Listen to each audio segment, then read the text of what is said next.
could cut the music real quick.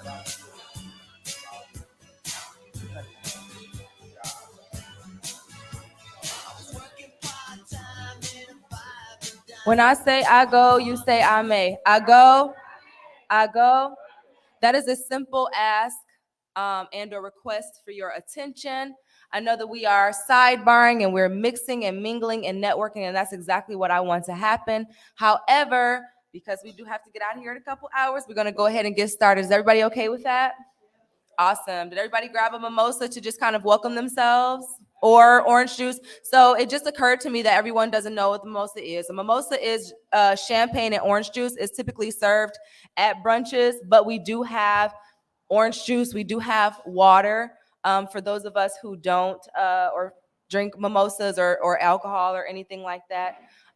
So we're going to go ahead and open up with an icebreaker just to kind of generally get a sense of just like community, something fun, something light. So I'm going to ask that everyone go ahead and grab a beverage, go ahead and grab some water, some orange juice, a mimosa, have a seat. We're going to go ahead and play an icebreaker game called Put Your Finger Down. Has anybody else heard of that game? Okay. So Put Your Finger Down is simply just camaraderie building, typically at brunches or in co-working spaces. So put your finger down. You'll put a total of 10 fingers up. And so I'll ask a question. For an example, put your fingers down if you are a member of an energy democracy organization. So we would all put our fingers down and we would look around the room and see how many of us are a part of an organization. And then you'll look to your neighbor like, oh, I didn't know that about you, or oh, I didn't know that about you. And so it makes you feel more comfortable next to the person that you are communing with, okay? So we're gonna go ahead and play Put Your Finger Down. Before I get started, put your fingers down. Before I get started, I am Imari Alaji. I am the social media / event planner for Solidarity. This is actually the first event that I have planned with Solidarity, and it's been such an honor to just like work with the company and the organization in this capacity. And so I'm just really honored to be here, a part of this community, a part of this organization, and a part of this family. So thank you for welcoming me.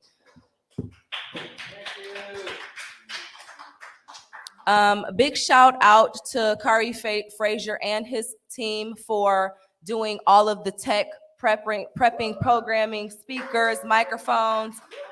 Thank you guys so much for being here with us. Kari will be coming a little bit later. He had a passing away in his family, so he had to take care of that. But he was here earlier. He definitely helped contribute to this beautiful setup.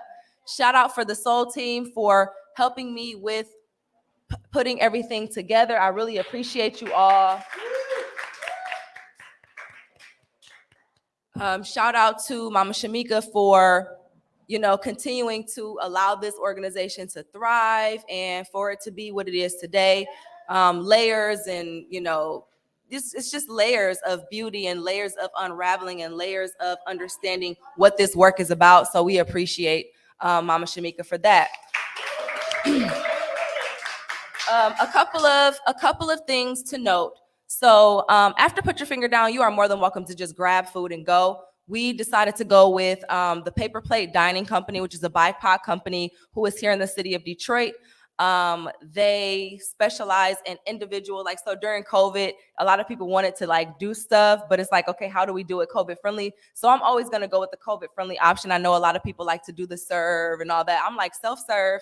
Everything is in a little tiny cup. So if you want to take all of your little cups and dump them on a plate, we have plates. But if you just want to have a whole bunch of little cups on the table, that's fine as well. So you are more than welcome to all the food. The goal is to leave nothing behind so that the brothers, when they come, they don't have to clean up much. Okay. The restroom is straight ahead, right in front of me, where it says bathroom for all. It is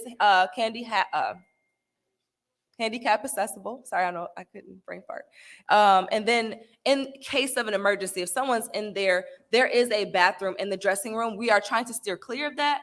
But in case of an emergency, it is a restroom in there. Let's see. In case of an emergency, an exit is through these black curtains. All you got to do is draw them back. There's the door there. There's the exit and door there that leads to another theater, but there are multiple exits there. And also, of course, there's our door here. I plan on leaving this door open. I know we're kind of annoyed with the flies, but I plan on leaving this door open because it kind of gives a nice breeze, but also lets some sunshine in. And I'm super all about natural lighting. If there's any questions that you have, please feel free to ask. We are a family, we are a community, and that's just how we do things around here. So if you have any questions, please do not hesitate to ask. Myself, Mama Saliba is here on the registration table. Odessa, shout out to Odessa. She's here at the election and voting table as we are here for the annual board elections. So again, if you have any questions, if you need to register, if you have a friend that you want to text and say, hey, come to brunch with me, come have a mimosa with me. Only thing is you have to sign up to become a member, but it's a good cause.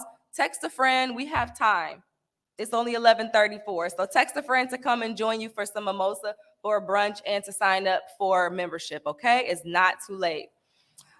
Are we ready to get into put your finger down? Okay. All right. So first we're gonna go ahead and start off by closing our eyes really quickly, taking a deep breath in through the nose and release through the mouth. Good. Again, taking another deep breath in through the nose and release through the mouth. Last time, this cleansing breath is to ground you, to give yourself clarity. So welcome clarity and grounding into this next deep breath you're taking, and inhale. And release the breath, exhale. Sometimes we just need to stop and be intentional about our breathing. Oftentimes we're just going and running and going and running that we don't have time to just stop and be intentional about our movement. If you feel the need to just kind of get up and walk outside, do some head rotations, make sure your legs are feeling okay. Please do that for your own health. Let's get into put your finger down. So everybody go ahead and put your fingers up.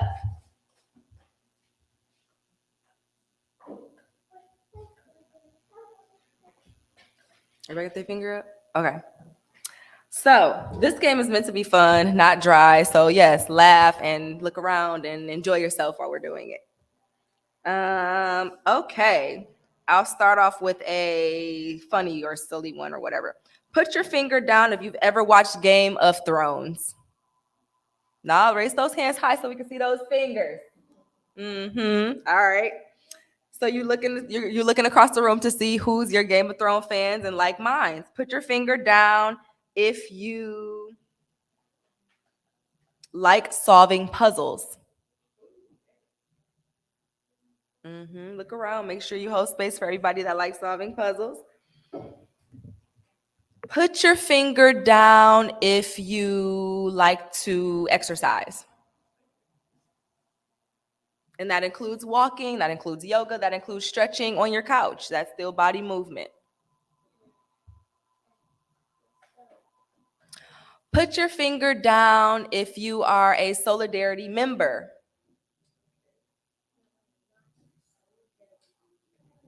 Okay. Put your finger down if you are a perfectionist. I know who I am. There's no shame in my game. Put your finger down if you've ever been to a protest. All right, getting spicy. Put your finger down if you've ever been detained at a protest.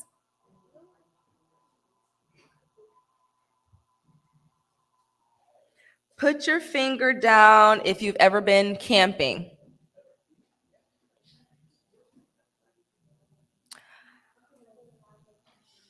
Put your finger down if, sorry y'all. Put your finger down if you like to sing in the shower.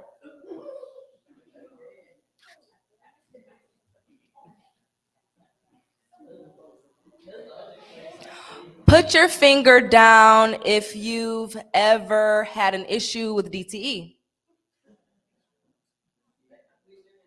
If you've run out of fingers, go ahead and put your hands down. Some of us are still playing. Barely. Put your finger down if you...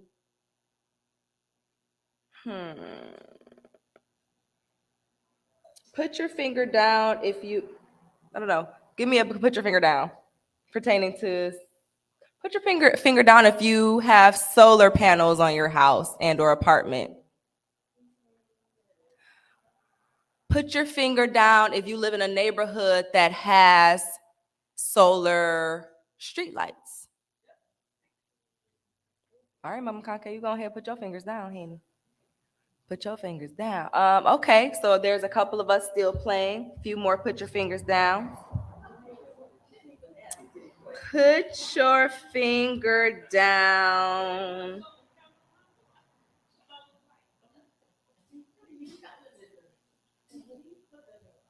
Put your finger down if you've ever worn socks with sandals.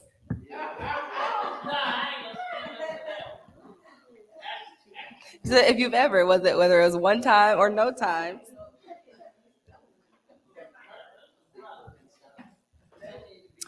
Put your finger down if you've ever pretended to be sick just to get out of work.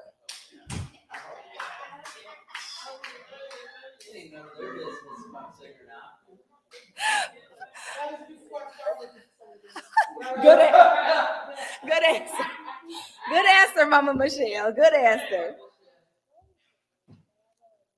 Put your finger down if you've done community service work. Still a couple of fingers up, so we got a few more questions. Put your finger down if you're afraid of spiders. Put your finger down if you have an animal at home that you take care of. Put your finger down if you are a green thumb. A green thumb. Put your finger down if you have grandchildren. Put your finger down if you have children. Put your finger down if you're excited to be here today.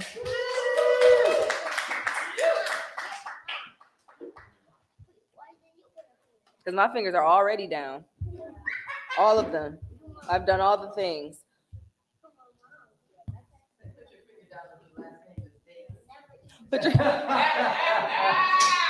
I'm trying to get him. He's like, nope, I got one finger left. All right. Well, thank you guys. Thank you guys so much for participating in our little icebreaker. We got a chance to see who each other are. We got a chance to kind of just build community. And so the next thing is we've already gone over housekeeping. We've already done our icebreaker. Now it is time for you guys to help yourself to the brunch we promised. Please, when you try the brunch, the ask is that you also take a card. We are trying to support all Black-owned and all BIPOC businesses. The tables and chairs were also a BIPOC-owned company. So please feel free to take a business card. Please feel free to get as many mimosas as you want within your limit. We all know our limit.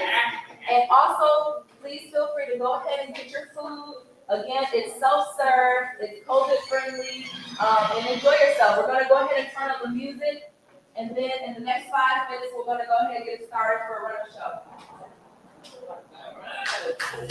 I just want to take it down and look around and to say touchdown. Hey, I just want to change the flag. Oh, hey. Can I ask you a question? What's your name? Joshua. Joshua, nice to meet you. I'm Imari. Oh, hi. Nice to meet you. Enjoying the weather today? It's quite delectable now that you mention it. Yeah. Can I ask you a few questions if you don't mind? Please. Got about a couple seconds for us? Nothing but time. All right, perfect. So do you know DTE? I do know DTE. Do you know DTE wants to raise your rates? I did not know that. So DTE wants to raise the cost of your energy by 13.9%. That will raise your DTE profits by $622 million. How does that make you feel? I don't know. That sounds almost criminal, being that they're a monopoly. Do you know the last time DTE raised your rates? No idea. So DTE raised rates in November of last year. So not 1 year ago, not even 6 months ago. DTE raised rates by 1%, earning DTE an additional $31 million in profit. How does that make you feel? Well, that makes me feel terrible because I pay $200 a month for 3 light bulbs and a thermostat that only gets to 62 degrees. Yikes. I know. Do you know how much money DTE made last year? It must be in the billions if I had to guess. So yeah, DTE made $19 billion in 2022, which is a 25% more in profit made in 21. How does that make you feel? That makes me feel just absolutely sick to my stomach. Oh, oh. Do you know the times of day DTE charges you more to use your energy? No. If you had to guess. If I had to guess, probably when I get off of work, probably 4, 5, 6 o'clock at night. Yeah, so you're absolutely right. From 3 p.m. to 7 p.m., DTE is charging nearly 30% more than what you would normally pay. So that means when you turn on your AC this summer, at the hottest time of day, you will pay 30% more in cost. How does that make you feel, Josh? That makes me feel like I should get a job at the factory so I can just flip my whole life around so I can pay DTE less than I currently do. That's how that makes me feel. Ugh, disgusting. Disgusting. Ugh. Do you know the state of Michigan decides how much you pay for energy? I did not know that. So the Michigan Public Service Commission approves all rates for all energy companies in the state of Michigan. Wow. Do you want to stand up for yourself and stop DTE from raising rates? I'd like to do that right this second. If you're sick of being bullied by DTE and want to stand up for yourself, join Solidarity by submitting your public comment to tell the state of Michigan to say no to DTE rate hikes. That sounds fantastic. I'm going to go do that right this second. And so you can do that by going to www.soulardarity.com and clicking the link that will allow you to sign up for it and comment. Great. I'm going to tell all my friends, too. You should. I want I you to will. tell everyone you know. I will do that. Thank you so much. This has been delightful. This has been delightful. Thank you for joining us today.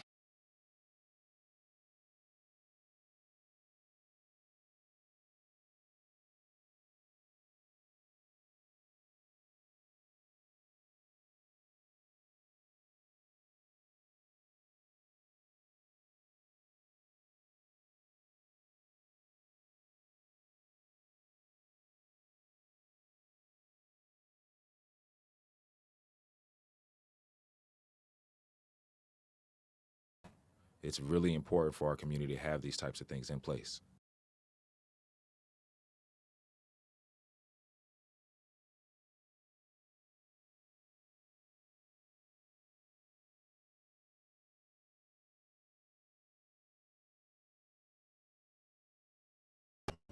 What's your name? Nico Hall. Hi, Nico. I'm Imari. Nice to meet you. Nice to meet you as well. Cool. Can I ask you a couple of questions? Sure. Do you know DTE?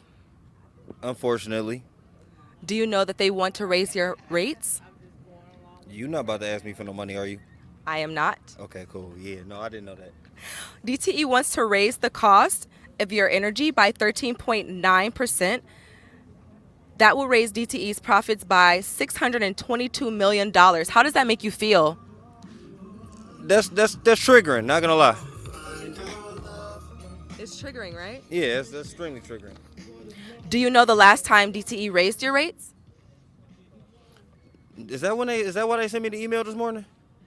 I ain't gonna lie, cause I've been avoiding them. I ain't trying to call them. Did you not check your email? I'm scared. I would be too.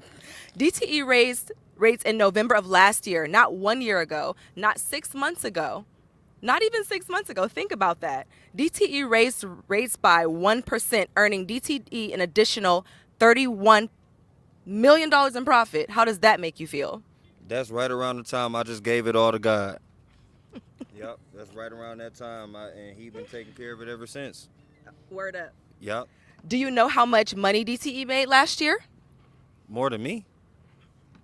DTE made $19 billion in 2022, which is a 25% more in profit made in 2021. How does that make you feel? That was a lot of numbers, and I know it's more than I have right now. So, you want to go down? I got a ski mask. I got 2 on. Listen, do you know what time of day DTE charges you more to use your energy? When they email me in the morning, that sound about right, because that's when they wake up and hop on their BS, and then they just text me, and then rates go up. So from 3 p.m. to 7 p.m., DTE is charging nearly 30% more than what you would normally pay. So that means when you turn on your AC this summer, at the hottest time of day, you will pay 30% more in cost. What do you feel about that? First off, I'm not home from 3 to 7. I mean, yes, I'm home from 3 to 7 every day. Hold on. I'm not home from 3 to 7. And then I don't have AC, so they charging me for something I don't have? And so for some place I'm not at? I mean, if you're not using the AC, I assume that they won't charge you. But I don't have, okay, we got to talk to them. You want to call them first? We should definitely talk to them.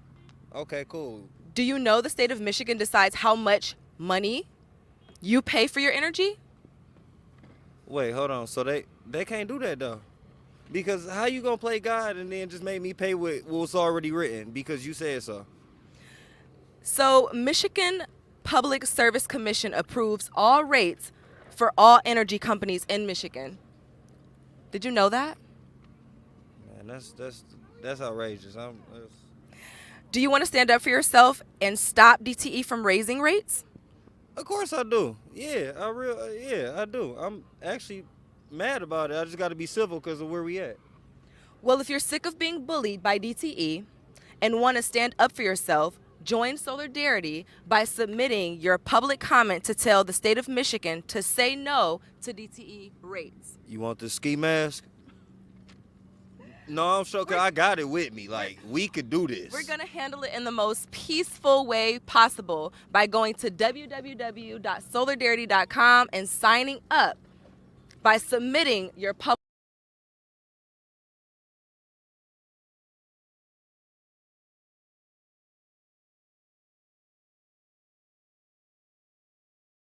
What's your name? Mike. Mike? Just Mike? Yeah, just Mike. Hey, just Mike. I'm Imari. Nice to meet you. Hey, nice to meet you. Are you enjoying your day so far? Yeah, it's been pretty beautiful so far. Okay, you Yeah. enjoying the sun? Yeah, because you never know with Michigan weather. It might be snow tomorrow and I have a snowsuit on. That part. Yeah.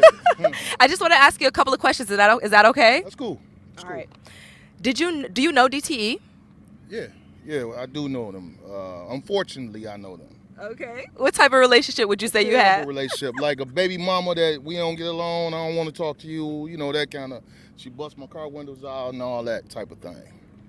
Do you know DTE wants to raise your rates? I'm not surprised. So DTE wants to raise the cost of your energy by 13.9%. That will raise the DTE profits by $622 million. How does that make you feel? That makes me feel more angry than I was today. Do you know the last time DTE raised your rates? Yesterday. Probably yesterday. They always up to something. They man. are, right? Between them and the water company, but especially them. So DTE raised rates in November of last year, not 1 year ago, not even 6 months ago. DTE raised rates by 1%, earning DTE an additional $31 million in profit. How does that make you feel? I feel like to me that they got enough money where they can let me just have like a year for free or something. You know what I mean? That would be Like, nice. That would be super dope. Come on now. That'd be super dope. Yeah. Do you know how much money DTE made last year? Like $2 gazillion. Gazillion. Yeah, gazillion. Gazillion. I don't even know if it's a such thing as a gazillion, but it seems about yeah, right. yeah. So DTE made $19 billion in 2022, which is 25% more in profits made in 2021. How do you feel about that? Feel the same way. I felt like that's why I say gazillion. They made a gazillion, same thing, Absolutely, billion, right. gazillion. Absolutely. Do you know the time of day DTE charges you more to use your energy? No. Well, So, between the hours of 3 p.m. and 7 p.m., DTE is charging you nearly 30% more than you would normally pay. When you turn your air conditioning on this summer, the hottest time of day, you will pay 30% more in cost. What do you have to say about that? the thing about it, when you said from 3 to 7, kids get home from 3. You know what I'm saying? They don't go to bed till about 7. I don't get home from work around that time, so they pick the perfect time. These people are really good at taking advantage of us. Almost like mastermind. Whoa, that kind of thing. Word up. Do you know the state of Michigan decides how much you pay for your energy? See, there we go again. I didn't know that. So the Michigan Public Service Commission approves all rates for all energy companies in Michigan.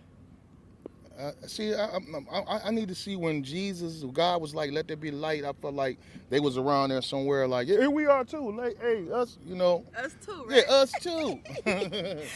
Well, so do you want to stand up for yourself and I stop definitely want to stand up for and stop DTE from raising the rates? Yeah. So if you're sick of being bullied by DTE and want to stand up for yourself, I want you to go to www.SOULARDARITY.com and submit your public comment to tell the state of Michigan to say no to DTE's rates. I'm doing that ASAP. Are you going to do that ASAP? And I'm bringing my people with me. Hey, here go my family right here. Come on in, guys. Tell your Come on in. family. Yeah, come in. Get my family You go, right here. you go. Yeah, we standing up. We don't like DTE, right?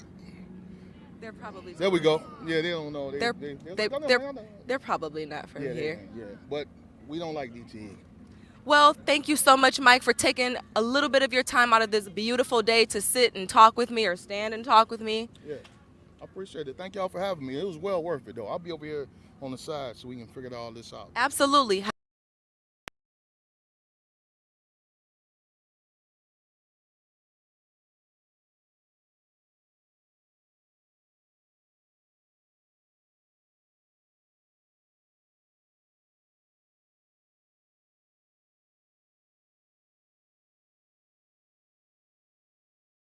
Name, by the way. My name's Courtney. I'm Imari. Nice to meet you. Nice to meet you too. Beautiful weather we're having today. Yes. Yes. So really quickly, do you know DTE? Yes, I do. Do you know DTE wants to raise your rates? I'm aware of it. So DTE wants to raise the cost of your energy by 13.9%. That will raise DTE's profits by $622 million. How does that make you feel? I'm a little frustrated because we're already having issues with DTE, so where's that money really going to go? Absolutely. Do you know the last time DTE raised your rates? I think it was a few months ago.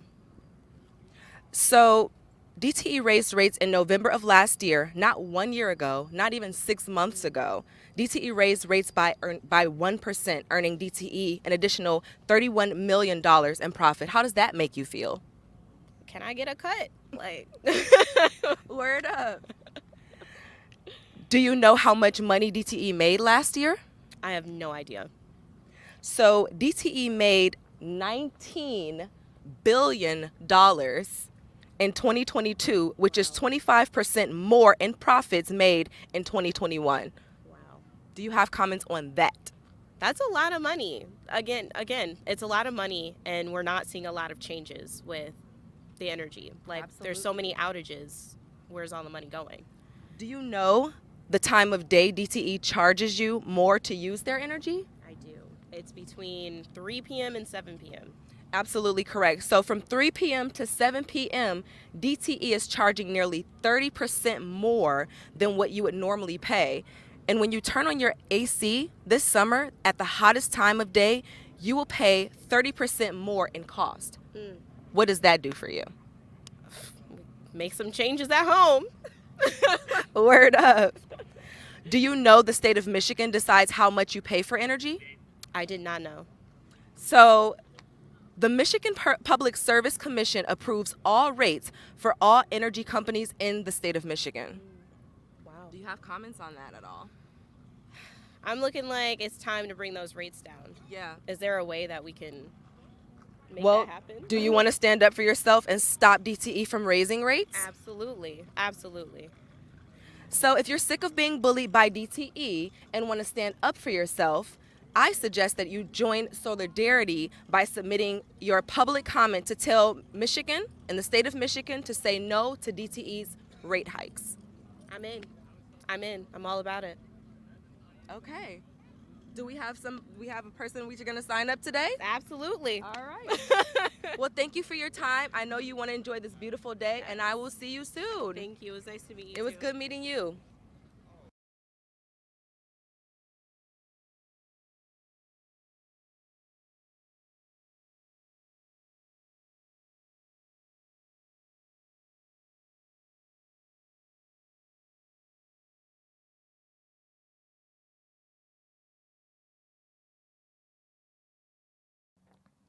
Who can afford solar power?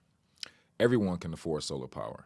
We're ranging from $12,000 to $25,000 for the unit, but it's really a power plant on your home. It's a power generator for your family. This is something that's going to create a legacy of wealth and worth, just not in power, but in control. It's really important for our community to have these types of things in place.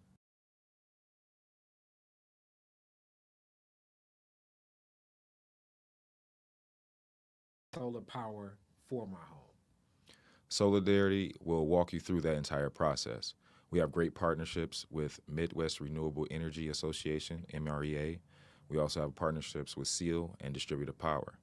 These are the equipment manufacturers, also the installers, and people who are working with us in this application and installation process.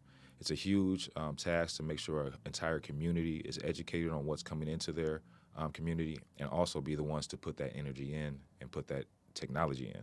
And that's what we're doing here at Solidarity.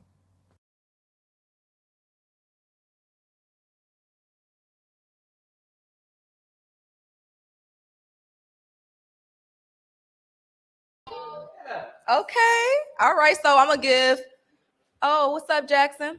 I'm gonna give the Paper Plate Brothers a thumbs up. If we can give them a collective thumbs up. All right, we can use them again. Okay. So next up, in the next 5 to 10 minutes, I'm gonna allow Odessa to just get herself together and maybe eat some food. But in the next few minutes, we're gonna go ahead and have a word from the Department of Board members and candidates. So let's give ourselves a minute. Go ahead and finish enjoying your food. Please don't just stop at one pasta salad or one chicken and waffle. Please help yourself.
Can you do that for me today?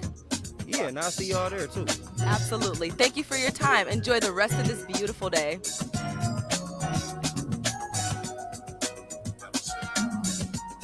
Guys, it's Imari from Solidarity here at the Riverwalk asking Detroit, do you know DTE? Hey, can I ask you a question really quickly? Yeah. What's your name, by the way? My name's Courtney. I'm Imari. Nice to meet you. Beautiful weather we're having today. So really quickly, do you know DTE? Yes, I do. Do you know DTE wants to raise your rates? I've heard of it. So DTE wants to raise the cost of your energy by 13.9%. That will raise DTE's profits by $622 million. How does that make you feel? I'm a little frustrated because we're already having issues with DTE. So, where's that money really gonna go? Absolutely. Do you know the last time DTE raised your rates? I think it was a few months ago. So DTE raised rates in November of last year, not 1 year ago, not even 6 months ago. DTE raised rates by 1%, earning DTE an additional $31 million in profit. How does that make you feel? Can I get a cut? Like, Word up. Do you know how much money DTE made last year? I have no idea. So DTE made $19 billion in 2022, which is 25% more in profits made in 2021. Wow. Do you have comments on that? That's a lot of money. Again, it's a lot of money, and we're not seeing a lot of changes with the energy. Like, there's so many outages. Where's all the money going? Do you know the time of day DTE charges you more to use their energy? I do. It's between 3 p.m. and 7 p.m.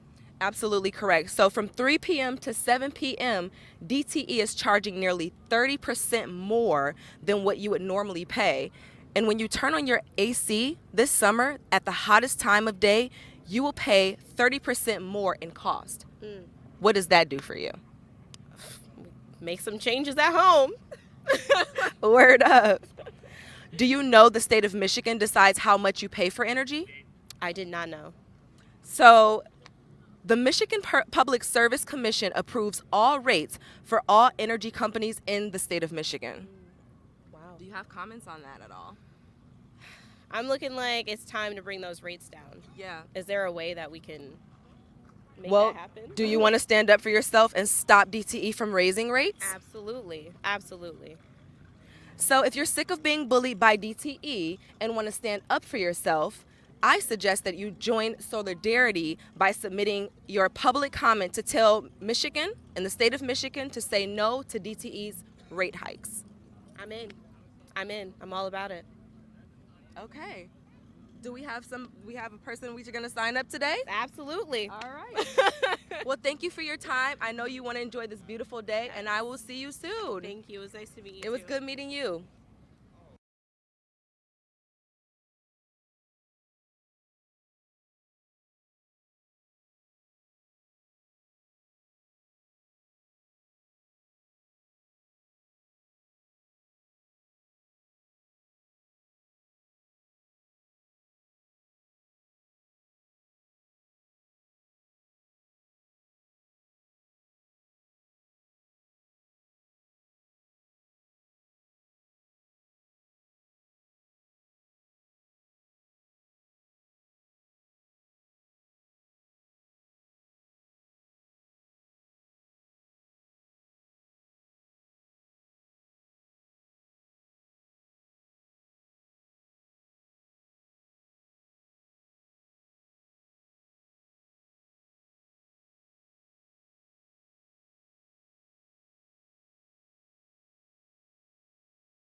Just bees and things and flowers. Just bees and things and flowers.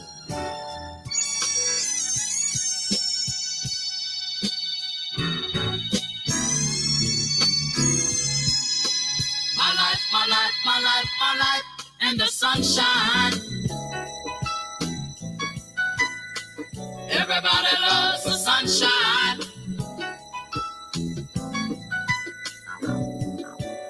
Sunshine. Everybody loves the sunshine. Sunshine. Folks get down in the sunshine. Sunshine. Folks get brown in the sunshine.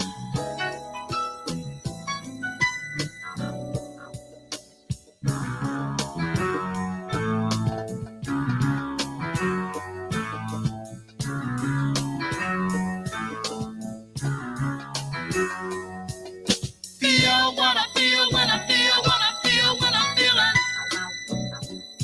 in the sunshine.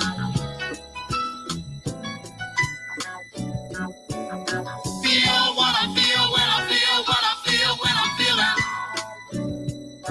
in the sunshine.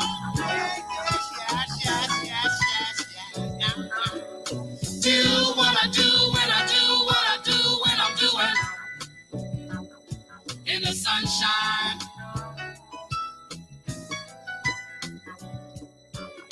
Do what I do when I do what I do when I'm doing in the sunshine. Sunshine. Everybody loves the sunshine.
If you can hear the sound of my voice, say, hey, Mari. How y'all feeling? Good. How's that mimosa wall treating you? How's the food treating you? All right, so we're not just here to just brunch. I know you guys like hanging out with me. Oh my gosh. But we do have to get down to business. And so next up, we're going to have our Solidarity staff member, Odessa, come up and speak to you just a little bit about the board members and candidates. So without further ado, please hold space for Odessa.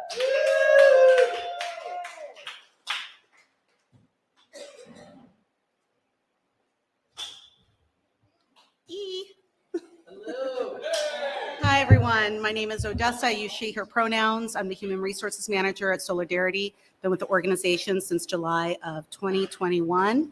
And myself, along with very dedicated board election action group, have been working diligently and very hard on ensuring that we produce and provide a very fair, transparent, and smooth running election for the board of directors for Solidarity. So I want to just briefly take this time to provide an opportunity for our board candidates to come up here and just introduce themselves. Just a couple of housekeeping items when it comes to the election. You must be a current dues paid member of Solidarity in order to cast your ballot in the board of directors election. The ballots will close and voting will close at 12:30. And we have 5 candidates to fill 4 board seats. So it's a competitive election. I don't think Solidarity has experienced that for a little bit now. So we're going to have a full board, a 7-member board. So that's really exciting. I want to thank all of the candidates for putting in time and effort and just supporting the organization. You all have, I see it. I see you in the community. I hear you. We all see you. We all hear you. And just want to extend so much gratitude to each of you. Yes. So without further ado, this is not a space for me. This is a space for the board candidates. So I'd like to, in no particular order, whichever board I'm just going to leave this kind of open, relaxed, right? Whichever board candidate, you know who you are. Let me name the board candidates first. Nancy Gambrell, who is our current board chair and running again for the board. We have Gina Tall, who is a board candidate. We have Kendrick Bates, who is a board candidate. We have Camille Sipple, who is a board candidate. And Karen Thornton, who is a board candidate. I will be speaking on behalf of Camille and Karen. They're unable to be here due to I forget the word, certain circumstances. So I'm going to just read a portion of their board candidate statements after those who are here introduce themselves. So without further ado, which of you who are here would like to go first? No pressure.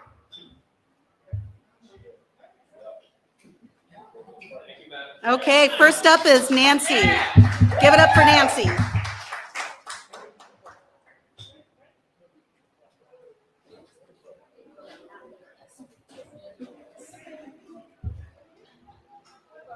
Hello, everybody. My name is Nancy Gambrell. I'm presently the board chair of Solidarity. Sign language for yay. I lived in Highland Park for 17 years, from 2003 to 2020.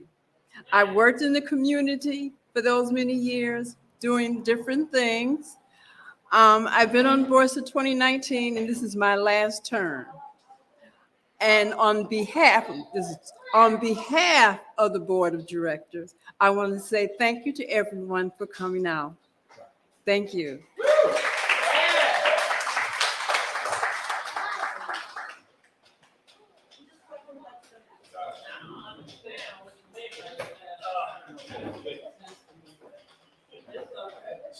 Passing the gavel, passing baton. All right, so Good afternoon, and thank you, everyone. Appreciate the opportunity to come out. Uh, just thank you to Jackson for bringing this to my attention. I'm a resident of Highland Park since 2001. I go by Ken Bates, less formal than Kendrick. But I've been in the community for a while. Many of you know me. You know my wife, Dr. Bates, and we've tried to always give back in some form or fashion uh, as residents because it's important. Highland Park needs people that are willing to take up their causes and to fight for them. And so when I first learned of Solidarity, it was through Jackson. And I didn't know much about it. And, all I knew was there was a street light issue. And we had lost our street lights and the group was attempting to replace them, which I thought was admirable. But over the years, I come to see their work in a more profound manner, things that they've done, advocated for, calling out for equity, DTE's bad behavior, etc. And the funny thing, because once you start to pay attention, you realize, my God, everything they were telling me for the past 10 years is true. It's right. And so, making sure that people understand, especially within our community, that you have to advocate for yourselves. You have to support groups that advocate for you, and you have to be vocal. As a former councilman, I was elected in 2018 and through 2022, that was a priority for me to try to advocate for people. And so, not returning to the seat, this allowed me to be able to have that opportunity to continue to help people because we got a long way to go. As I look and read and examine some of the things that are said in the media outlets, especially concerning DTE and their efforts to improve the system, I'm like, well, none of this happened prior to the power going out in the suburban communities. Then we start saying, oh, you want to make things better, and I'm like, okay, wait a minute. So all along, clearly that it was not their priority, and the community also needs to be more educated about this process. I recently spoke to a resident who believed that, the role of Solidarity should be to somehow partner with DTE to, let's see, how did she describe it? But form some type of mutual benefit. And I'm like, but they haven't been working in our best interest. And I'm like, and it's evident, and you can point to specific actions that we've seen, whether it be a 10% or 9% rate increase request, lack of infrastructure, lack of upgrading the infrastructure to, make sure that it's reliable for people, reasonable rates, obviously a windfall in terms of profits being returned to shareholders instead of reinvestment into the communities that they serve. So I was taken aback. And I'm like, well, that doesn't seem like they're interested in being a good faith partner to me, but all right, well, maybe I'm missing something. But, for me, again, just giving back is something that I wanted to be able to do, or to continue giving back and working with a fine organization that has shown it is organized. You adhere to structure. You follow the rules of governance. It's not willy-nilly, fly by night, because a lot of times we cut corners and, we see things that are done that are not necessarily in best interest. But I have to say, Solidarity has definitely behaved in a manner that I consider equitable, with integrity and consistent, from day one. And so again, my background as a Highland Parker, a resident, a city council member, has allowed me to really look at some of these issues and bring my experience to bear in terms of what the public's needs are within the community. I have experience in working with the Greater Detroit Chamber of Commerce over the years when I was doing Detroit Compact, which is now community, I forgot what they call it, but it's a different program now where they're paying kids to be able to go to college. I've done work with Wayne State University through their Department of Medicine and Behavioral Sciences, looking at substance abuse for 14 years. And I currently work with Assured Family Services doing child welfare, juvenile justice, and community mental health work. And so that's all within Wayne County, and it serves all the same population, essentially. What you're doing, what I've been doing, is really to benefit the community for those that don't necessarily have a voice and need someone to advocate for them. And so I'm happy to provide any assistance that I can, and I appreciate your support. Thank you.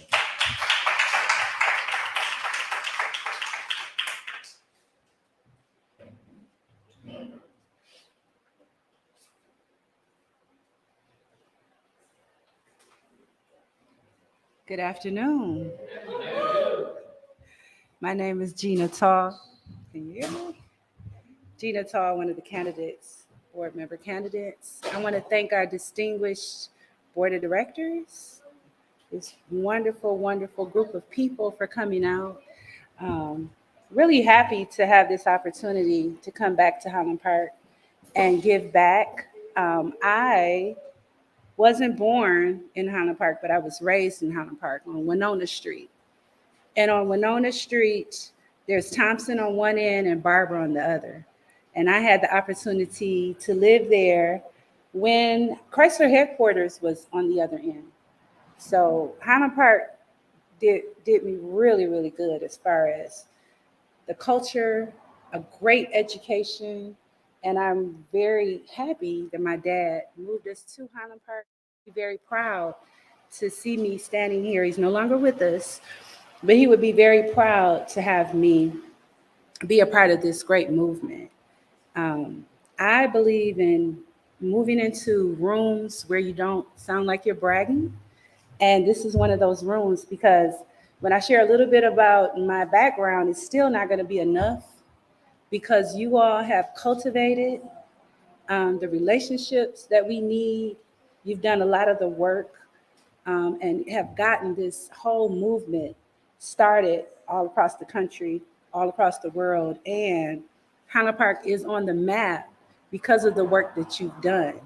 As a leader, as Ms. Nichols, as a leader, one of the most important things is delegation and being able to find strong leadership. So as you're building your basketball team, I'd love to be a part of that basketball team because as you know, on a basketball team, or as for me on the swim team and a lifeguard, you need a team. I don't know if you know a lot about lifeguard, but you can't save someone's life by yourself. You need a team of people. You need someone to spot a person that is in distress. Then you're going to need someone to swim to that person. You're going to have to use all your strength and all your energy to get to that person. But what happens when you get there? You no longer have the energy to pull that heavy body out of the water. So you're going to need someone to have a boat there, some clothing, a lifeline to assist you to get them in that boat and to get them to shore.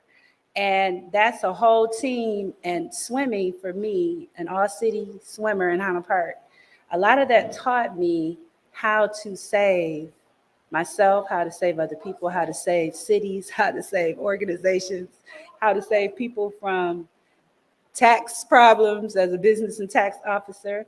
So I would love to be a part of that team. Like I said, I don't feel like I'm bragging when I tell you bachelor's in sociology, master's in adult education, master's in nonprofit sector, doctorate in e-learning. And when we were in Highland Park, and my dad happened to be one of the few dads in a 5 and 10 mile radius, and everyone was at our house and the swimmobile was out front. This, I believe, started my journey back to Highland Park because he would be so happy to have me back here. The many years that we lived in Highland Park, and we were so instrumental in as many young people that we saved and lived with us that didn't have their families any longer. So when you come home and someone is living with you, one of your classmates, because something has happened to their family, and that was our family. So really happy to be a part of this movement and to have this opportunity. And again, it isn't enough what I would bring to the table because you all have done so much. And I fully understand that at this point, you're putting out that lifeline and you're looking for more members who can move you forward. And Ms. Nichols has always been so gracious to me as far as any ideas that I would have and bring to the table.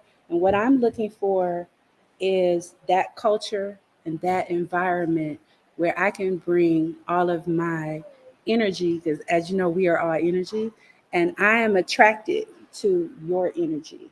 And I am so thankful to have this opportunity to be with you today. And please vote for me so that I can be a part of your basketball team.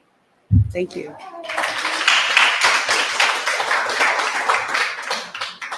And so now we're gonna have Odessa read the bio for the two candidates that are not here. Okay.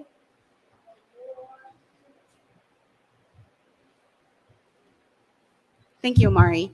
So there are two board candidates that are unable to be here today, but one of them asked me to share on their behalf of the statements that were submitted.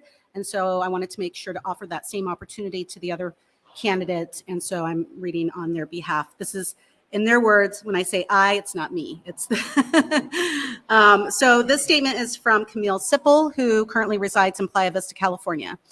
As someone who currently works in the nonprofit space, I understand the importance of the board of directors and the functions it provides. While being a board member involves a sizable amount of administrative work, it would also allow me to serve a vital and necessary function for an organization whose mission I support. Additionally, serving on Solidarity's board will be an insightful learning experience. Further, it is my hope that spending time listening to Solidarity's membership and board will provide me important insights for my own career in the energy space. As a student in the University of Chicago Law Abrams Environmental Law Clinic, I worked with Solidarity over the course of 2 years to further their advocacy in front of the Michigan Public Service Commission.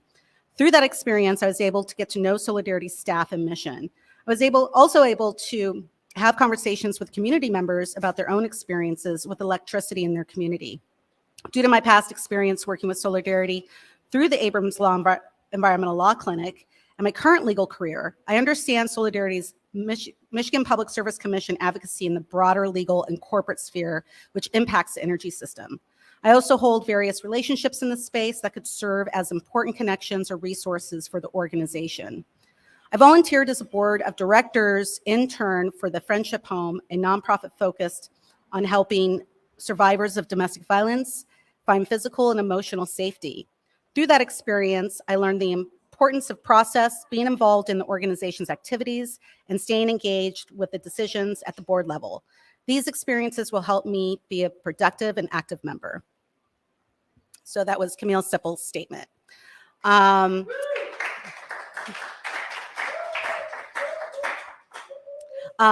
next candidate is Karen Thornton, currently a resident in Southfield, Michigan. And this is Karen's statement. With my tenured years of expertise, skills, and knowledge, I will be a great asset to the board. Currently, I sit on a board, so I have great experience. I've served in various communities throughout the country, so my valued experience will be a great asset to assist all. Energy democracy, in my opinion, is for me being aware of all the challenges that we can all come together as one and merge, argue, and envision policies and advocate everyone for the great cause that Solidarity has to offer in its mission statement for communities at large. So being proactive is the key.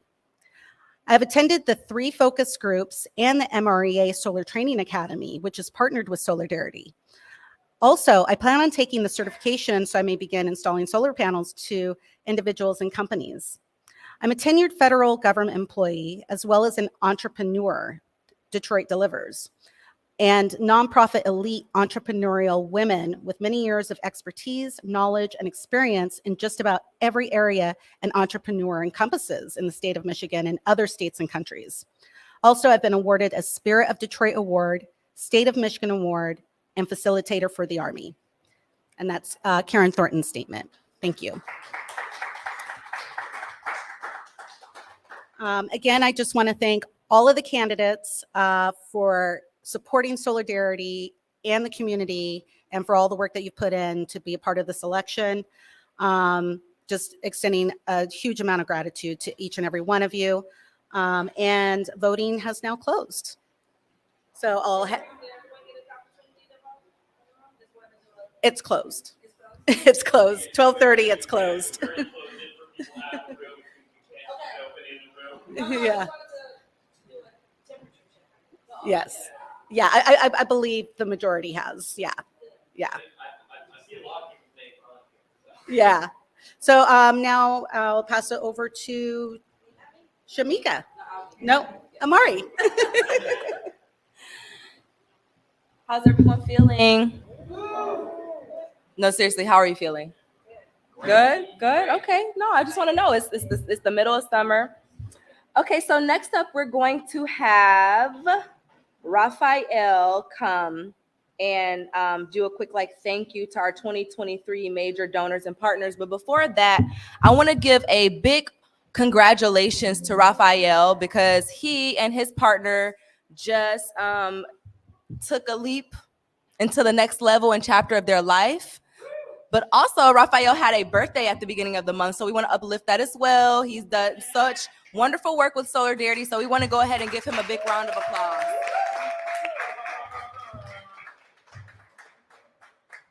I don't know. I think I hit the wrong button and turned off this TV or something, but let me see. Let me try this. Yeah, I keep hitting the wrong button. Am I doing the wrong button? There we go. All right. I like to say I'm the tech guy, but yeah. So yeah, got married last Saturday. Just a quick and a little anecdote before I get going here. Yesterday, my partner got a call from U-Haul asking about me. That part is not important, but it was weird because they shouldn't have her number. So I said, okay, don't worry. I'll take care of it. I'm going to give them a call. And then the first thing that I said, which I've been waiting to say that I didn't have to wait too long, was, what are you doing calling my wife? So yeah, that kind of felt good. But yeah, no, thank you so much. One of our candidates said something that I think is absolutely correct. When it comes to our work that we do, we have to work in a community. We have to work as a team. And we can't silo ourselves with the work that we do, because this is not just a mission that we're all collectively working on that is going to benefit exclusively Highland Parkers, but this is a mission that's going to benefit the whole state of Michigan, the whole country, and even internationally across the globe. We're always hearing about examples of communities in other different countries that we've never been to before that are fighting the fight of energy democracy. So thankfully, our organization is viewed in the same way by others out there. And they are reaching out to us to create coalitions, to create partnerships, and also to open their wallets, because unfortunately we live in a capitalist society where the world goes round on money. So we need money to do the work that we do. And thankfully, there are people out there who are generous enough to commit their financial resources to support Solidarity and our programmatic work. So I do want to just kind of do a very simple recognition. Most likely, I probably have not named everybody, but it's really kind of fun to do these in a reflective way, because it really reminds you how many people you're working with. So Avalon Village, Mama Shu, I cannot say thank you enough to our partnership with Avalon Village. She constantly impresses me and inspires me with the work that she does, because she doesn't wait to ask for permission from the powers that be that are in our world. She just does the thing when it comes to her vision, and that is inspiring. The Climate Justice Alliance, they are a national organization that represents other organizations nationally in a coalition level, like Solidarity, that offers up resources to us, either in the form of materials, in the form of knowledge, or even in the form of grant dollars to help us doing our operations. Reverb. So we, not too long ago, got a donation from Reverb to fund more street lights. They are an organization that is also about changing the landscape in how we are stewards for our communities when it comes to the environment. So more specifically, they work with musicians. They saw the work that we're doing, so now they're supporting us. And then also, in addition to them, the Solutions Project is working with Reverb to support us as well. They have not only given us financial support, but they've also given us guidance when it comes to how to amplify our words out there. The Michigan Environmental Justice Coalition, or MEJC, they are a longtime ally of ours. They represent a coalition space for the state of Michigan when it comes to energy and environmental justice organizations, specifically frontline organizations, to help gain access to spaces of power to work on a collective level. The National Renewable Energy Laboratory and the Department of Energy, we're working with them right now for our Communities Leap initiative. We've been making great strides with them. At first, I was super skeptical, because I usually don't trust federal government representatives when it comes to bureaucracy, but they have been amazing when it comes to opening themselves up to understand what are the community needs and perspectives of the buckets of work for technical assistance. The Energy Foundation, they are a financial supporter of ours as well. We the People Michigan, they are another organization in Michigan that we've been working with more recently. They've been supporting us in our organizing efforts when it comes to our legal intervention work to bring it out into the streets with DTE. Most recently, in a very public way, they've supported our efforts when it came to the rate case in 2022. And we know how that turned out, and they're supporting our efforts this year when it comes to the blackouts, and when it comes to the IRP, when it comes to the rate case, and also with our voluntary green program intervention work. Then also the Environmental Law and Policy Center. They have been very helpful when it comes to helping us navigate those more tricky areas of the legal landscape. We don't always know what we're getting into, and so it's very nice to have friends that do know what they're getting into to help guide us through those dark rooms. And then also the Highland Park Community Crisis Coalition, which is made up of Solidarity, Avalon Village, and Parker Village, which is in response to originally to the COVID-19 pandemic, but they continue to support us to expand our capacity when it comes to the city of Highland Park for initiatives like Communities Leap.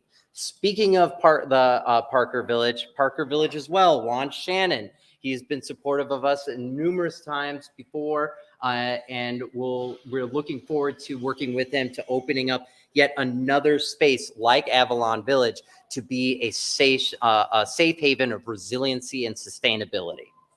And then also the Midwest Building Decarbonation Coalition, the Union of Concerned Scientists with our studies and analysis that has been very helpful for a lot of our programmatic work, both not just for Solidarity, but also for our allies nationally and statewide.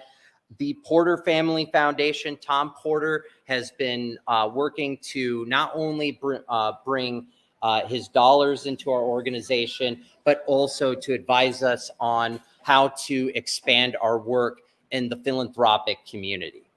And then also the Kresge Foundation, KIP D Plus program, which is helping us expand our street lights work as well too. We Want Green too, Mama Gloria. We all know that she is a no BS type of person, and those are the kinds of fighters that we need out there, especially when it comes to the work that she does with energy efficiency in our communities, when it comes to training and hiring our veterans, and then also when it comes to promoting energy democracy. She, We Want Green too, most notably recently has participated with Solidarity as a partner with our legal intervention work for DTE's IRP. And then also the Abrams Environmental Law Clinic, who without them, I don't know we would be able to do what we're doing right now when it comes to giving DTE a really, really hard time that is starting to make them shake in their boots whenever they hear our name. The Building Equity and Alignment for Environmental Justice, the Midwest Renewable Energy Association, which is a sponsoring organization for our Grow Solar Highland Park Detroit program for rooftop solar installations. And then also, last but not least, I'd like to give a personal thanks from myself and also from Solidarity to Jackson Copel, this guy right over here, who, even though he is no longer our executive director, has continued to be involved and active with Solidarity, especially with our legal intervention work. And I'm going to just leave it at that. I feel like if I was at the Oscars, I would have had a cane pull me off the stage and that music would have been playing already by now. So I'm going to go ahead and bring it up to programmatic updates. I'm trying to remember who's supposed to do that with me. Let's see here.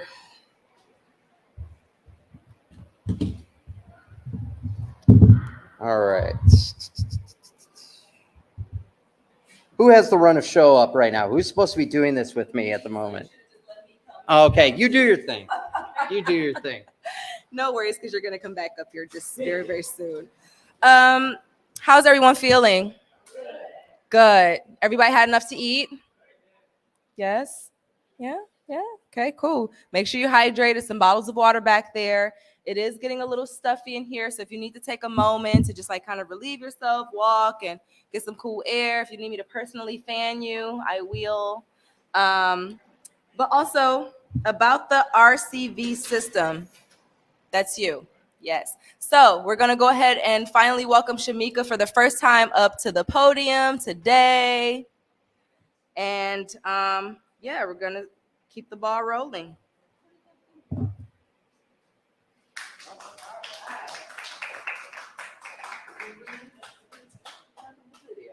We were supposed to have a video that was embedded on one of the slides here.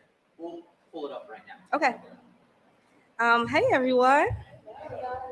Thank you so much for coming out. Thank you so much for renewing memberships, for our board candidates, for being interested in the work that we're doing. We do a whole lot, and we're trying to keep it real simple. And on the surface, most of you in this room already know what we do, so we're not going to spend a whole lot of time just repeating that. But one thing we don't talk a lot about is the type of voting system that we have and that we use, which is a little bit different than most. I don't think any of these are cute for mine, so I'll just use my device. I'm also stalling a little bit to get them time to bring up my video.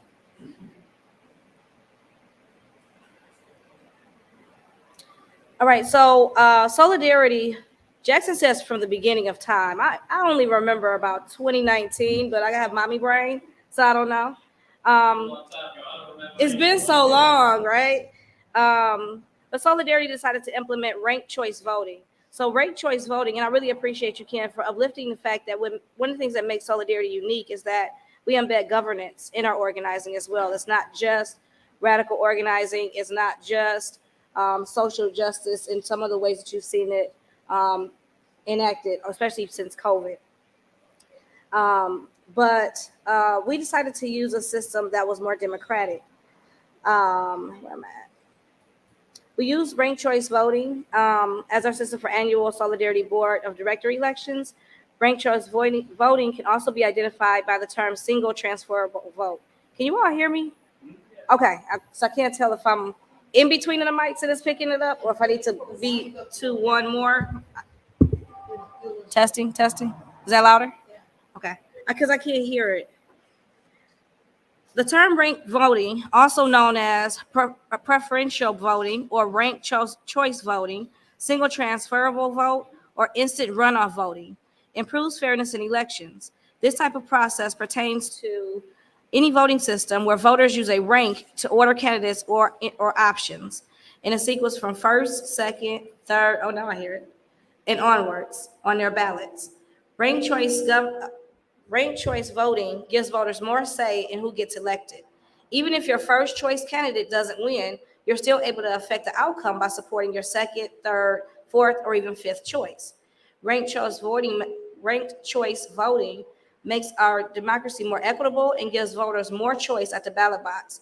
So this is a practice that we really hope to see implemented more often when we're doing voting systems. Usually there's just, you vote for one person and that's it, and they tally it up.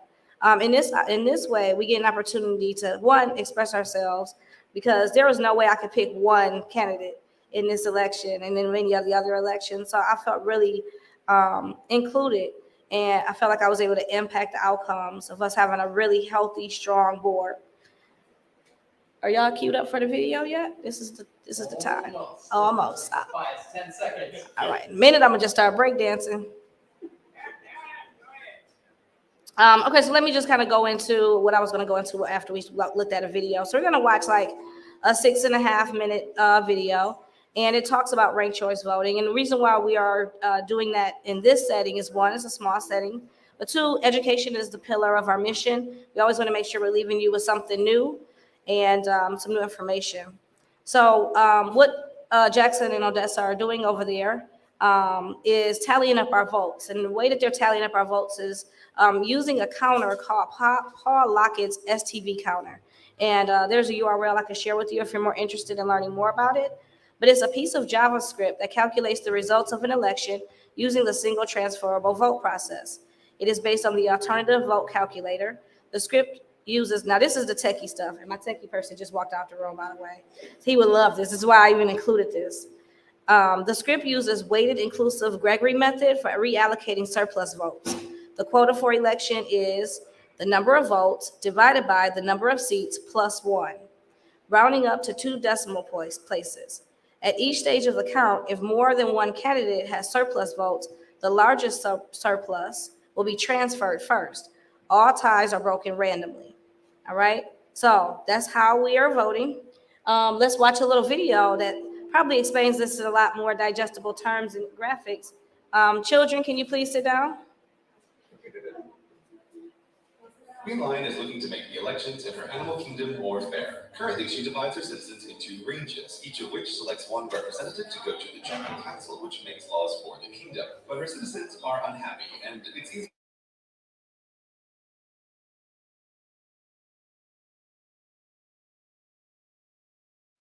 Kingdom. Queen Lion visits one of the ranges to find out what's wrong and how to fix it. In this range, there are 5 monkeys, 4 tigers, 3 owls, 2 lynx, and 1 buffalo. One of each runs for representative, and all citizens. The election rule is that the candidate with the most votes wins, which is the monkey. But it's a pretty unsatisfying result considering that 2/3 of the citizens in this range aren't monkeys. And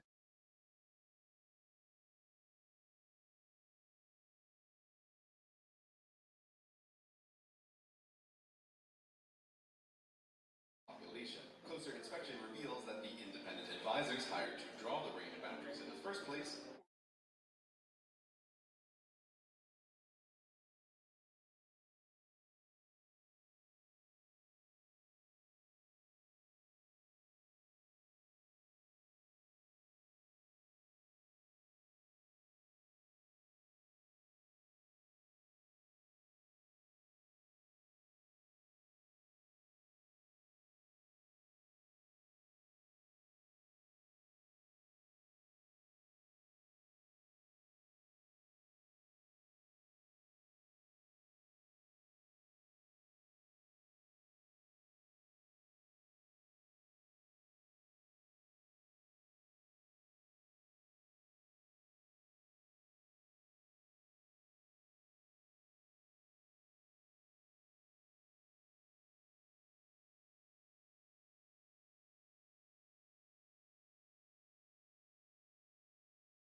Hey guys, it's Imari from Solidarity here at the Riverwalk asking Detroit, do you know DTE? Hey, can I ask you a question really quickly? Yeah. What's your name, by the way? My name's Courtney. I'm Imari. Nice to meet you. Nice to meet you too. Beautiful weather.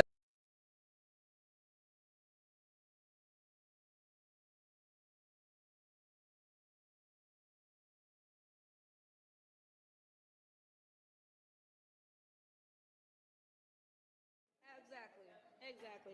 It also shows that our way of making decisions as a collective is very outdated and archaic. So that's another part. All right, so it gives me great pleasure to announce the results of our recent Board of Directors election. But before I do, as you know, the Board of Directors plays a crucial role in guiding our organization towards its mission, making strategic decisions, and ensuring its growth and success. Our board members not only bring diverse experiences and expertise, but also demonstrate unwavering commitment to the vision and values of our organization.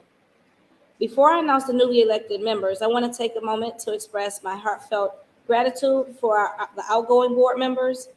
Their dedication, insights, and tireless efforts has been instrumental in steering our organization through challenges and successes alike. One in particular, Brian Lewis, was really instrumental in helping me to adjust when we had ED succession. He's not here today, but I just want to uplift the work that he's done.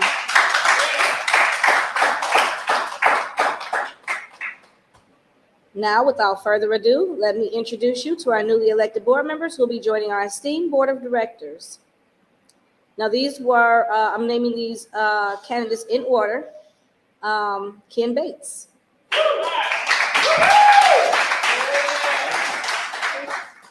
Nancy Gambrill. Camille Sipple.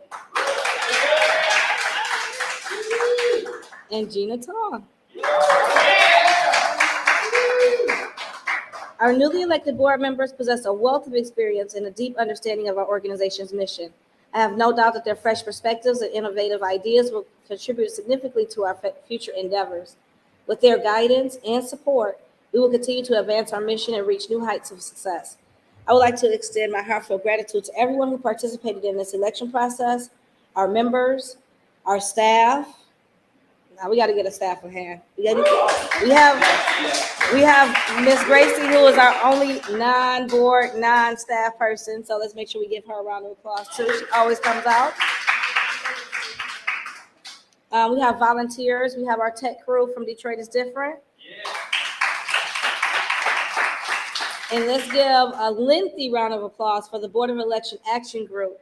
This was the first time I was intimately involved, and I think they did a stellar job, especially for Odessa being pretty new to Solidarity and carrying out an election that had much integrity, and it was beautiful front-facing.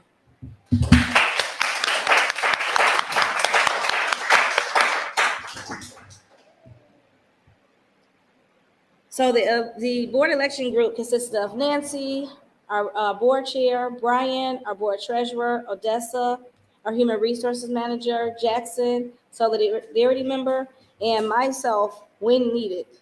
And they've all been working very diligently behind the scenes to ensure that the communications, the tools, the materials are updated. Our website was updated. You have materials on your table. They were able to get the word out. They had to not only recruit for candidates, they also had to vet the candidates. They had to get bio statements and chase people down for photos and all the things. And so your engagement in this democratic process reaffirms our collective commitment to the values and mission of our organization. And as the executive director, I'm very, very excited about the opportunity to work so closely with our newly elected board members.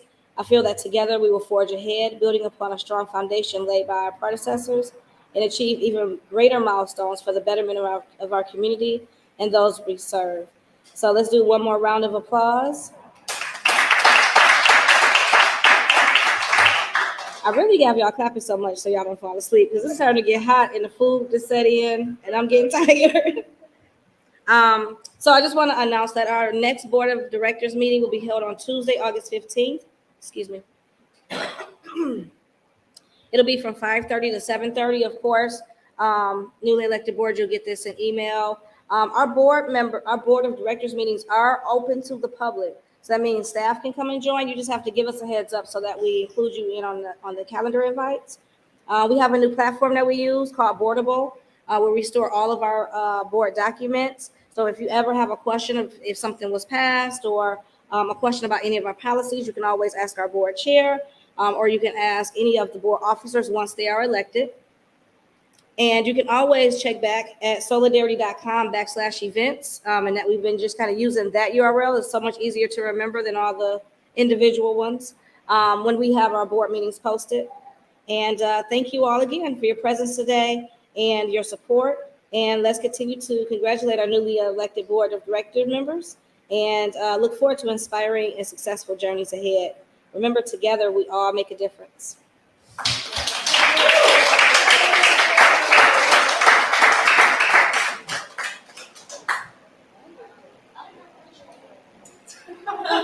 Her next thing is doing a programmatic update in regards to It's on the you. settlement.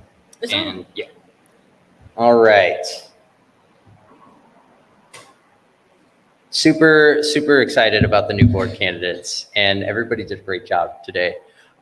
Really appreciate, you guys participating in such a meaningful way, and program is only going to benefit from everybody's involvement with the work. So thank you so much. So let me see. Okay, yes, I know how to use this thing. You may have seen not too long ago in the news that DTE had a settlement when it comes to their integrated resource plan. So for those that are not familiar with what an IRP or an integrated resource plan is to put it very simply, it is DTE's 15, sometimes 20-year plan that they submit to the Michigan Public Service Commission on how they plan to use their dollars to invest in changes of infrastructure when it comes to the grid, when it comes to any capital investments such as power plants, whatever that type of plant that it may be. And in order for them to be able to execute that kind of plan that involves a large investment of dollars, they have to first get it approved to the Michigan Public Service Commission.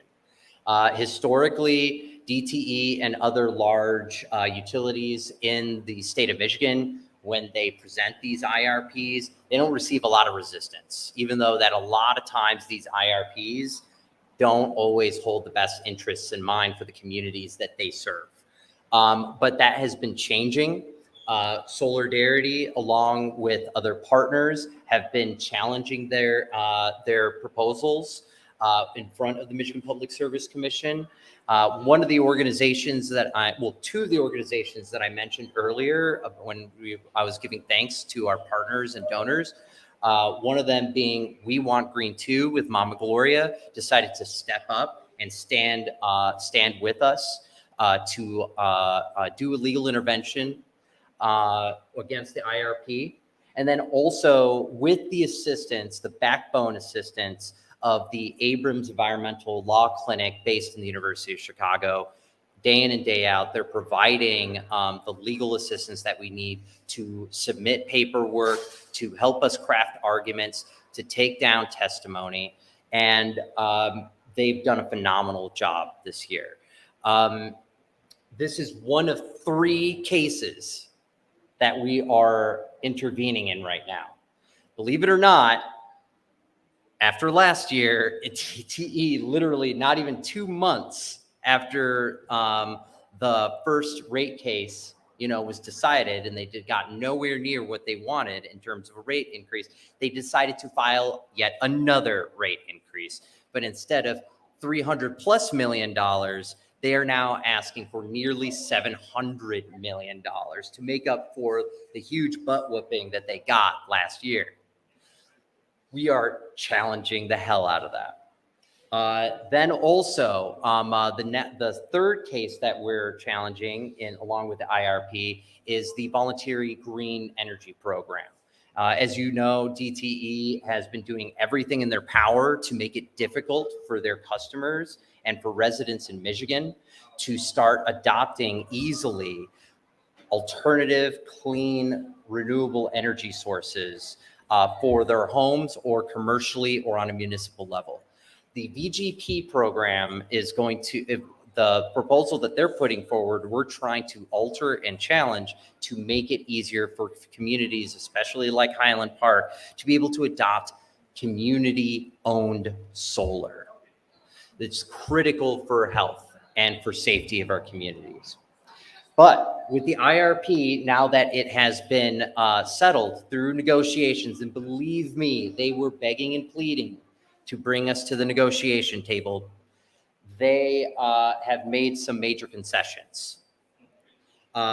First of all, I want to walk you through what it was like before the IRP, and then what they were proposing in the IRP, and then what we got them to concede to in the new settlement agreement. So one of the most contentious areas of the IRP was that they were delaying the retirement of their coal plants, especially the Monroe coal plant, the third dirtiest coal plant in the nation. They were initially trying to say 2035. We have got them, 2039, and we've been able to get them down to 2032. That 35 right there is actually 2032. My apologies. And then also with the renewable energy build-out plans that they've had, that they've been touting, that they're all about the promotion of renewable energy in their ads. Initially, it was 417 megawatts. They were proposing to expand it to 3,400 megawatts. We've been able to get them to expand it to 3,800 megawatts. We feel that that is closer. It's not perfect. It's not anywhere near what we want them to get to ideally, but we're starting to move them in that direction. This was more of an exercise of being able to flex community represented muscle. And then also energy storage by 2030. Energy storage is a critical part of the renewable energy mission because that is allowing residents and property owners as well as cities to be able to store their excess energy that they generate. Right now, it is next to impossible to be able to, one, be able to afford it, and two, be able to implement it. We are now been able to get them to a 360 megawatt, they were initially 360 megawatt plan in their DTE proposal.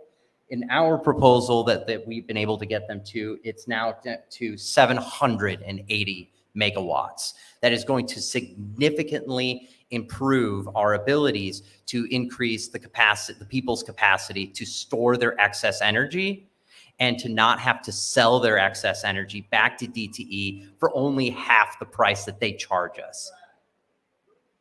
Distributed generation.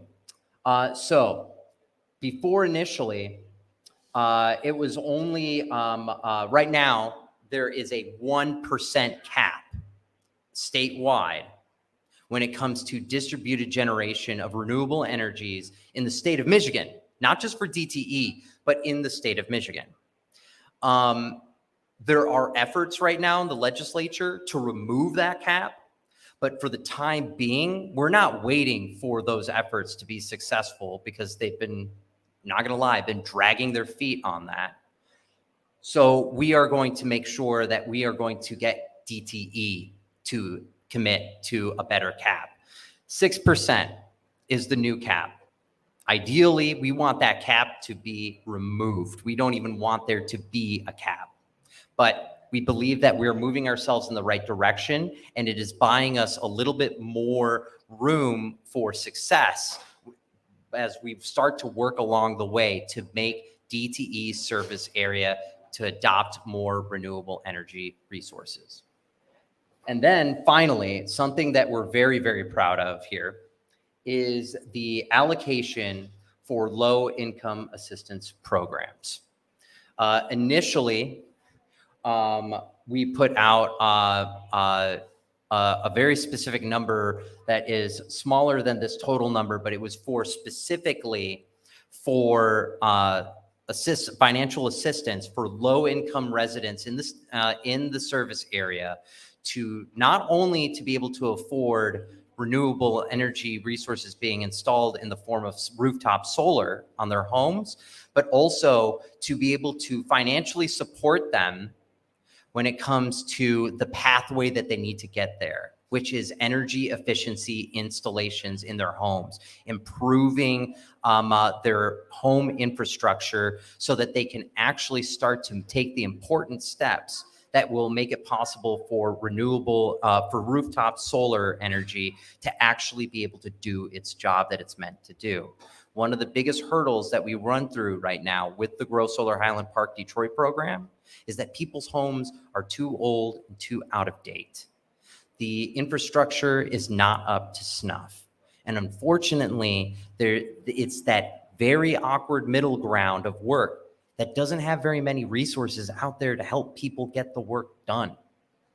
So now we have accomplished, out of that $38 million, $8 million of that $38 million is going to be specifically to help low-income households improve their energy efficiency standards in their homes so that they can start getting on the pathway towards rooftop solar. And when they do get to that point, that money is also going to help them to be able to afford rooftop solar at their homes.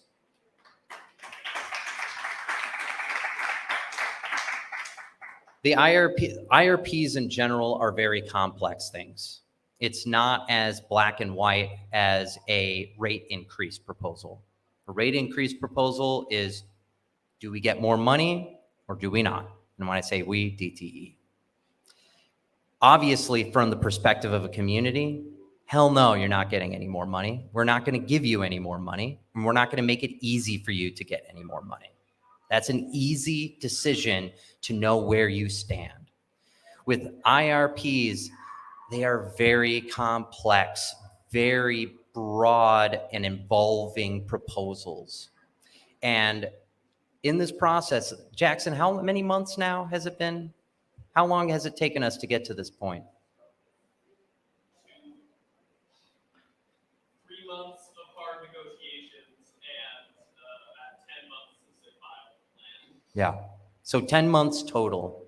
And 3 of those months have been us having to step into the den of vipers and have to basically speak common sense to them and try to find a way that we can get to a middle ground that is ultimately going to be benefiting low-income residents to finally get one step closer to not only have more affordable rates, but to be able to benefit directly by participating directly in renewable energy alternatives that will make communities healthier.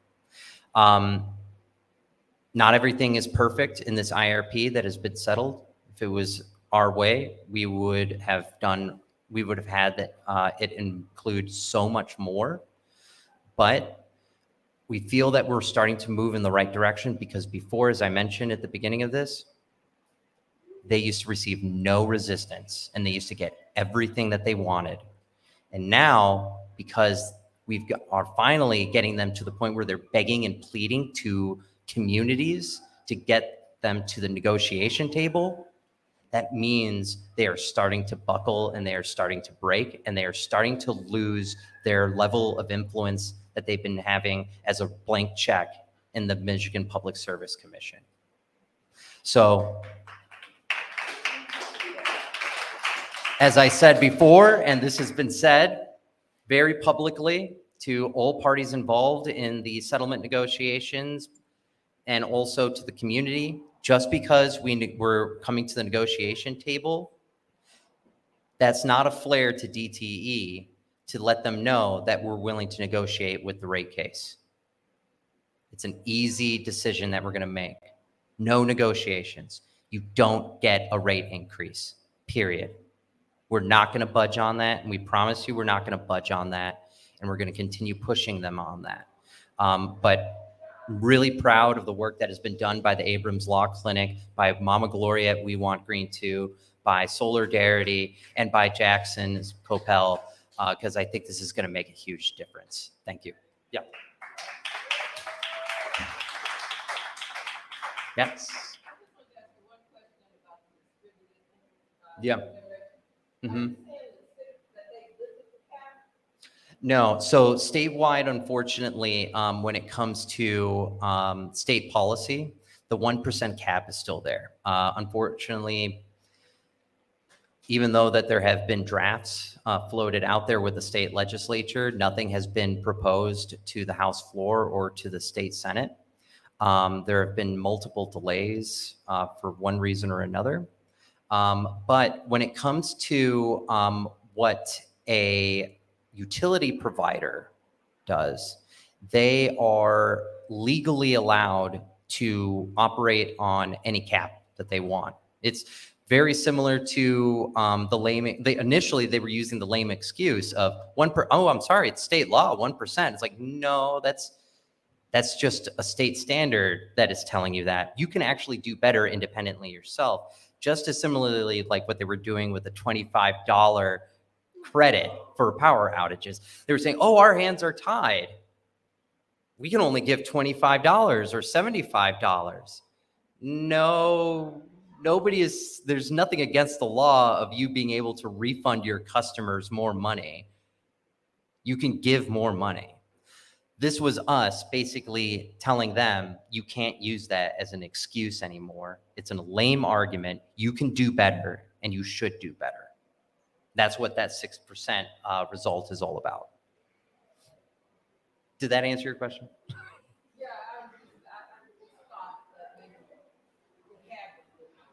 Yeah, no, unfortunately hasn't, but there's still coalition level efforts that are going on when it comes to trying to make it an actual state policy. And who knows, maybe we totally lift the cap, or maybe we get the cap up to 40%, and that 6% cap is no longer relevant, and they have to go by that 40 or 50% cap.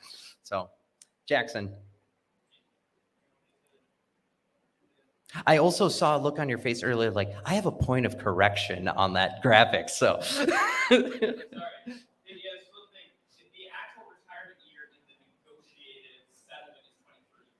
Oh, thank you. Yes. Yeah, oh, yeah. I made that correction earlier. Yeah, I accidentally did a copy and paste and forgot to actually change it.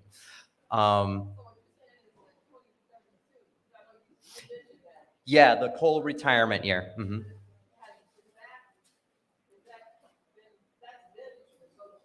Yes, and they've made a commitment in this IRP to change it from 2035, which was initially proposed by them, to 2032. So 3 years earlier.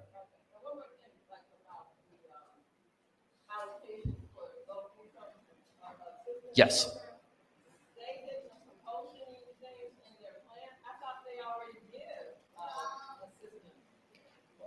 So they do have programs that you can apply for when it comes to, say, like the winter, when it comes to the winter program, particularly for seniors. But they weren't proposing anything new in this IRP.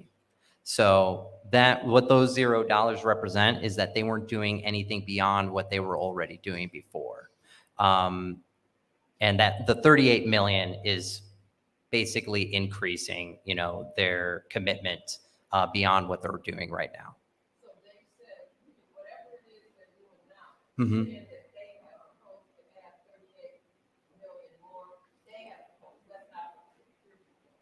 That's what we worked them towards too. So initially, business as usual, $0.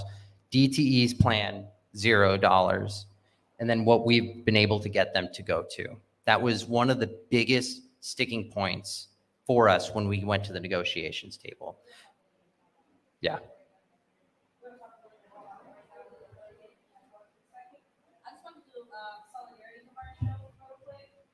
We have brochures. So the work that you see here on the screen is only one program area. As you have several different more. We have a solar purchase program, ran by Tom Jones or Did you just say rabbi? No. We also have our statewide democracy program, which this falls under, which I can read in. So we have great experience underneath that umbrella. We also have our membership and resources program area. And well, I'm not forgetting. I'm right for this. You gave me your brain freeze. Everything's in this brochure. If you want to check out the program areas and what you want to do, if you don't put in here, you want to do particular ways of work. Monkey, break case prevention, or also another purpose of bulk purchasing, community, canvassing, any of those things. As we become a member, we're really trying to grow our membership base. You also can make a pledge of solidarity. It can be a one-time pledge. It can be a sustainable monthly pledge. Sustaining donors are our lifeblood. It allows us to be able to do things like family, we'll get direct opposed to one-time efforts. We also did a screening. We were featured in a screening that was shown nationally across the country for how to power a city. We're going to put up a link on our website, and you'll be able to access that. We have a special virtual screening going for the rest of July, as well as an opportunity to do a donation through that platform as well. It's directed by Melanie Wilson, and it goes into the weeds of not only Solidarity's work, but Parker Village. Not only Solidarity's work, but also Parker Villages and some of the other businesses such as RCI, 90s Knowledge Cafe. So make sure you check out the screening. Make sure you get another member to come with you to the next time we have a meeting. We'll have our Q4 meeting. It'll be on our events page. Grab a brochure so you can tell people all about what it is that we do without forgetting, because it's such a long list. And I'm actually going to bring our former ED, Jackson Copel, up here because Solidarity would not be intervening at this level if it weren't for his zestiness and me just pushing him like, just stick it to him. So I'm going to bring him up, and he has an announcement about an upcoming opportunity to learn more about this settlement.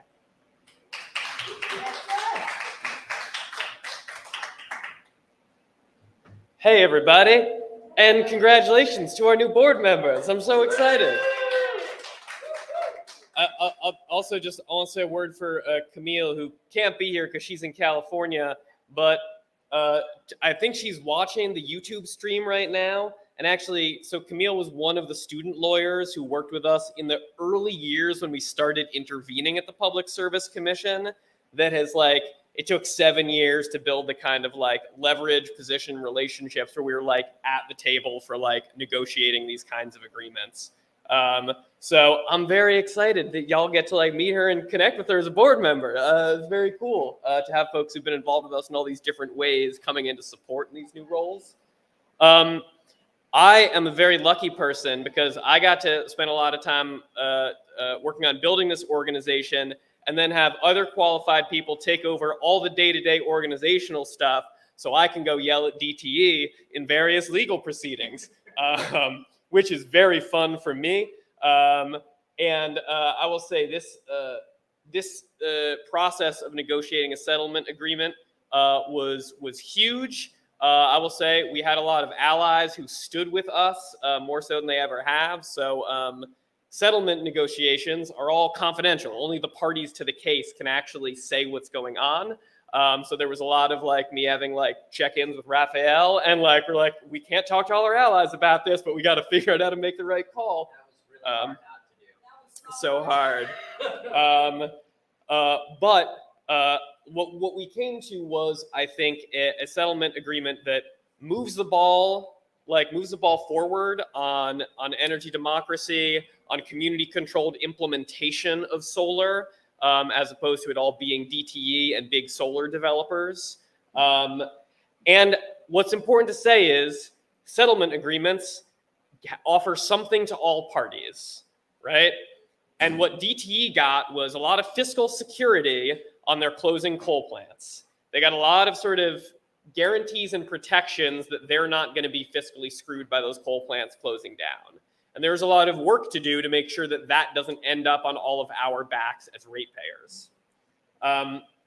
As if you've seen any of the Detroit Free Press or Detroit News articles about the settlement that are just reprints of DTE's PR positions, you will notice that DTE is trying to use this settlement agreement to demobilize the legislature, we don't need legislation. We all came together and came to this deal that everyone's real happy about. And I like to frame it as, we got a few good pints of blood out of them, and I'm glad we got those pints of blood.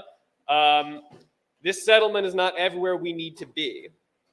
And so there is going to be this lunch and learn put together by the coalition of organizations that have been fighting in this long-term energy plan to talk about the good of the settlement, which is lifted up, the bad of it, right? What we had to trade to get what we got, right? And starting to lift up, right? What happens next? What do our legislators need to follow up on? Because frankly, I already saw some press releases from Elena Scott sort of acting like, yeah, we got it done. I want to be clear, that task force that got set up is supposed to deal with reliability. Nothing about this settlement deals with reliability. And so this is really about making sure that community, media, legislative staffers understand what the settlement does achieve and what it does not achieve that still needs action from the legislature and from all of our communities to be able to push for a truly just energy future. And if you want to learn more about that and better understand this thing that we fought for so hard, this is going to be a great opportunity to do so. And I think that's all I'm going to say about it. And Ms. Gracie's got questions. Do you want to ask one? I'll give you get one. Please, yeah, you get one.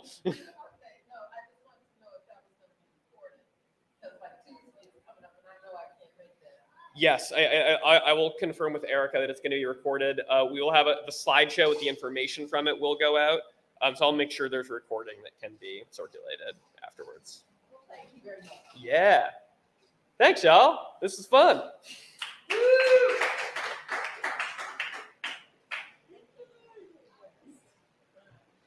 All right, so that pretty much covers all the things we have for you. I know we started a little bit late because we wanted to make sure folks got in and got settled. We wanted to make sure everyone was set up, especially AV. We can't thank them enough for being able to provide a live stream of our events for those who can't make it out. Our goal is to be more accessible, to be more visible, to be more present, and to be more radical within the structures in which we exist. And so you are here helping us do that. We thank you so much for coming out.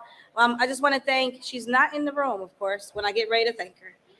Imari Alaji, she is the beautiful person you see glinting around. She's the only one not sweaty. Everybody else is like sweaty and hot. She's the only one not sweaty. But she helped to pull this event together.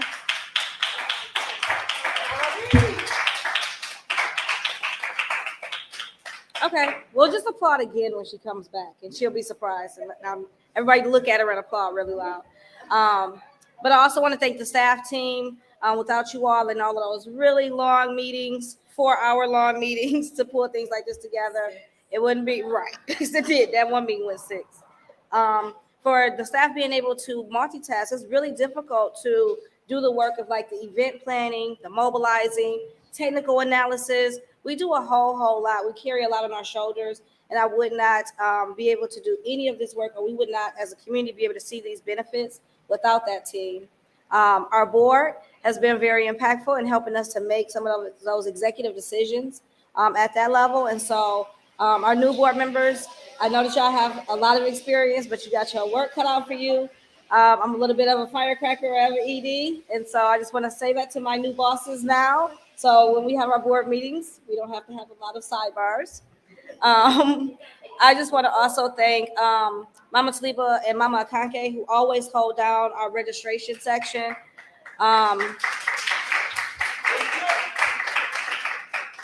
Anytime you ever have a question, you can just email help@soulardarity.com, and it'll go straight to the channels in which you can get a support or assistance, more information, ask a question, learn how to be a member, send us members, send us donations. I can't say that enough.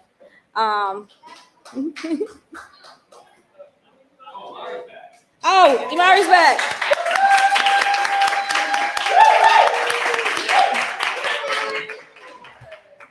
We were thanking you, and we couldn't find you to thank you.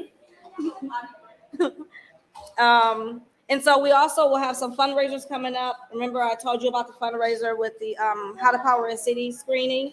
That'll be running all through July. So again, this information will be shared via email.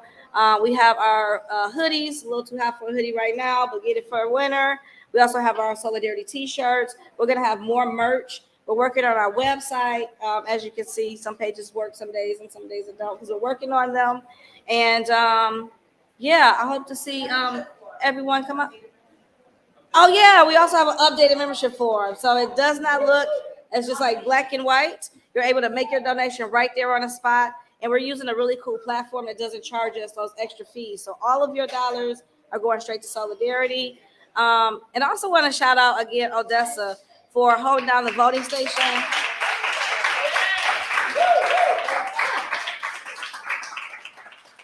Managing HR plus operations plus the voting during this time, I know for a fact was very, very, very hard work. And I think you did a tremendous job doing it gracefully. And, you know, she didn't have to knock anybody out or, you know, have any altercations. Excellent. Excellent. So again, folks that are not yet members, come and join our membership. It's only $10 for Highland Park residents. It's only $25 a year for non-Highland Park residents. We now have organizational membership. So if you know organizations that want to join us and be on our listservs, $100 get you in there if you're local. And that's for the entire year. So again, let's network. If you need to get staff's contact information to be able to email them directly on projects they're working on, if you want to sidebar with me, talk about plans for next year, we're going to definitely have more work to do. Work is never done until we all free. So hope you enjoyed yourselves. Thank you. Oh, yes. Oh, and shout out to We Want Green too, who is our first organizational partner.